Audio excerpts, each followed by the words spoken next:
Hello મિત્રો, ફરીથી એકવાર આપ સૌનું સ્વાગત છે આપણી ચેનલ આરટીએચ મોટોમાં. મિત્રો, આજે આપણી ચેનલ પર વેચવા માટે આવેલી છે મારુતિ સુઝુકી વેગન આર. મોડલની વાત કરીએ મિત્રો આપણે તો 2014નું મોડલ છે. ગાડીના વેરિયન્ટની આપણે વાત કરીએ તો એલએક્સઆઈ વેરિયન્ટના અંદર આ ગાડી છે. ગાડી એકદમ સારી કન્ડિશનના અંદર છે, સાચવેલી છે, કંપની ફિટિંગના અંદર આ ગાડી છે. ઓનરની વાત કરીએ મિત્રો આપણે તો 2 ઓનરના અંદર આ ગાડી છે.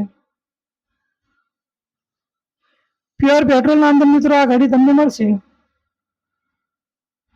કિલોમીટર કેટલી ચાલેલી છે એની આપણે વાત કરીએ તો 75,000 કિલોમીટર આ ગાડી ચાલેલી છે. કિંમતની વાત કરીએ મિત્રો આપણે તો 2,40,000 રૂપિયા ભાઈને કિંમત રાખેલી છે. તો જે કોઈ પણ અમારા મિત્રને ગાડી ખરીદવાની ઈચ્છા હોય, ડિસ્પ્લે પર ભાઈનો નંબર મળી જશે, એના પર કોન્ટેક્ટ કરી લેવો. અને બીજી વધારાની કોઈ પણ ડિટેલ જોઈતી હોય તો પણ એ નંબર પર કોન્ટેક્ટ કરી અને ડિટેલ લઈ શકો છો. થેન્ક યુ મિત્રો, ફરી મળીશું આવતા વિડીયોમાં.